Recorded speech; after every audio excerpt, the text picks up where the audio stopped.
جو ہے اسلام کا وہ اعتراض کرتا ہے کہ آپ شادیاں زیادہ کرتے تھے، جیسے امام حسن علیہ السلام کے اوپر بھی کیا ہے، تہمت ہے، تو بتائیں گے کہ جو آپ کا کلمہ پڑھتا جائے توحید اور رسالت کا، ختیجہ اس کو مال معاف کر دے گی۔ فرق یہ تھا احکام کے اندر، باقی کوئی ایسی بات نہیں تھی، یعنی اسلام سے ہٹ کر کوئی ایسی چیز نہیں تھی، کیونکہ قرآن میں بھی اللہ تعالیٰ نے کہا ہے ان الدین عند اللہ الاسلام، میرے نزدیک دین فقط کیا ہے، اسلام ہے، باقی ادیان جو ہیں ان کی کوئی حیثیت نہیں ہے، اس دین پہ تھے۔ دوسرے سوال کا جواب یہ ہے کہ ایک بہت بڑا طبقہ ہمارے بھائیوں کا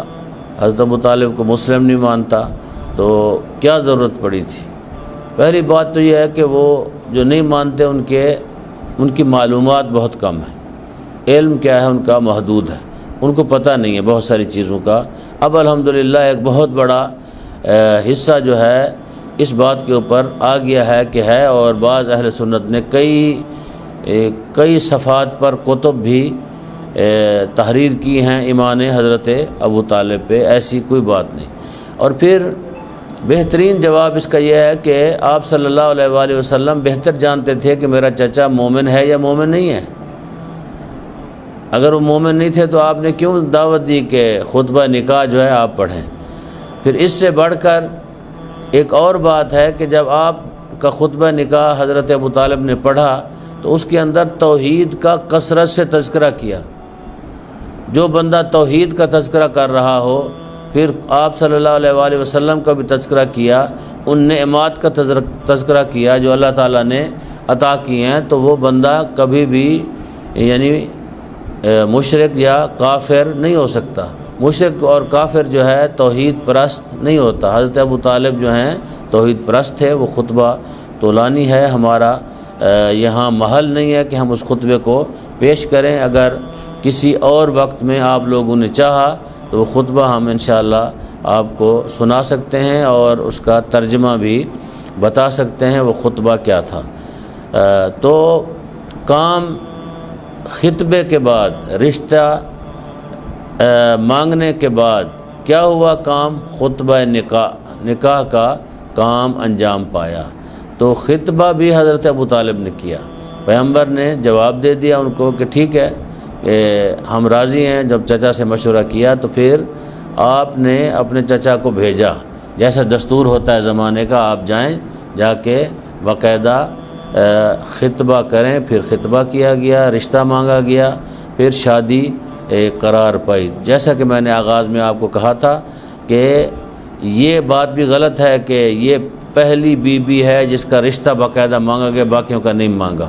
یہ بات غلط ہے۔ سب نے خود سے پیغمبر کو آفر کی، بعض کے والدین نے کی، بعض خواتین نے خود آفر کی، تو پیغمبر نے شادی کی۔ اور پیغمبر کی شادیوں کے بارے میں بھی ہم انشاءاللہ گفتگو کریں گے کہ آپ صلی اللہ علیہ وآلہ وسلم کی، جب مدنی زندگی پہ ہم جائیں گے، کہ آپ صلی اللہ علیہ وآلہ وسلم کی شادیاں کتنی تھیں اور کیا وجہ ہے کہ اتنی شادیاں، کیونکہ دشمن جو ہے اسلام کا وہ اعتراض کرتا ہے کہ آپ شادیاں زیادہ کرتے تھے، جیسے امام حسن علیہ السلام کے اوپر بھی کیا ہے، تہمت ہے، تو بتائیں گے کہ اس کی وجوہات کیا تھیں شادیوں کی۔ تو مکہ میں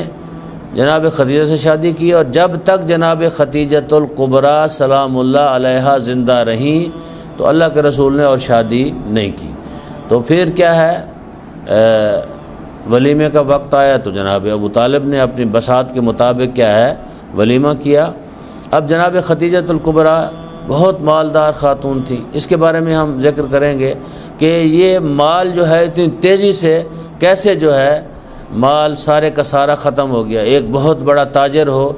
اور تجارت بھی اس کی چل رہی ہو، اور ایک دم وہ بیٹھ جائے، یا تو کوئی آفت آئے گی، یا کسی کو دے دے گا، یا کیا تجارت کرنی چھوڑ دے گا۔ تو نہ تو آفت آئی تھی، نہ کوئی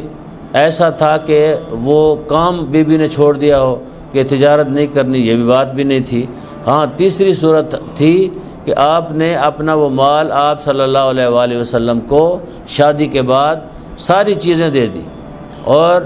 عرض کرنے لگی یا رسول اللہ یہ ساری چیزیں آپ کی ہیں، اب میری نہیں ہیں۔ جتنا جو جائیداد میری ہے جب میں آپ کے عقد میں آ گئی ہوں، میں آپ کی کنیز خاص قرار پائی ہوں، تو اب یہ سارا مال جو ہے سارے کا سارا آپ کا مال ہے۔ اور مورخین نے یہاں تک بھی لکھا ہے کہ جناب ختیجہ سلام اللہ علیہا نے یہ فرمایا کہ بہت سارے لوگ قریش کے میرے مقروض ہیں، میرا پیسہ دینا ہے، چیزیں دینی ہیں، اگر آپ مناسب جانیں تو ان کو بلائیے، اور میں ان سے یہ کہوں گی کہ جو، بلکہ آپ سے عرض کی کہ آپ ہی کہہ دیں ان سے کہ جو جو آپ کا کلمہ پڑھتا جائے توحید اور رسالت کا، ختیجہ اس کو مال معاف کر دے گی۔ یعنی یہ جناب ختیجہ الکبریٰ سلام اللہ علیہا کا یعنی دین پروردگار کے اوپر کیا ہے، میں یوں کہوں گا کہ احسان ہے جناب ختیجہ الکبریٰ کا۔ کون ہے اس زمانے میں بھی اپنا سارا مال جو ہے دے دے اور کیا کرے، خود غربت میں چلا جائے اور لوگوں کو کیا ہے اسلام کی طرف دعوت دے۔ تو بی بی کا مال جو ہے وہ بھی بہت زیادہ تھا، جائیداد بہت زیادہ تھی، یہاں تک مورخین نے لکھا ہے کہ یعنی سونے اور چاندی کے اتنے انبار ہوتے تھے، اگر اونٹ بیٹھتے تھے تو وہ چھپ جاتے تھے، یعنی اتنا مال تھا جناب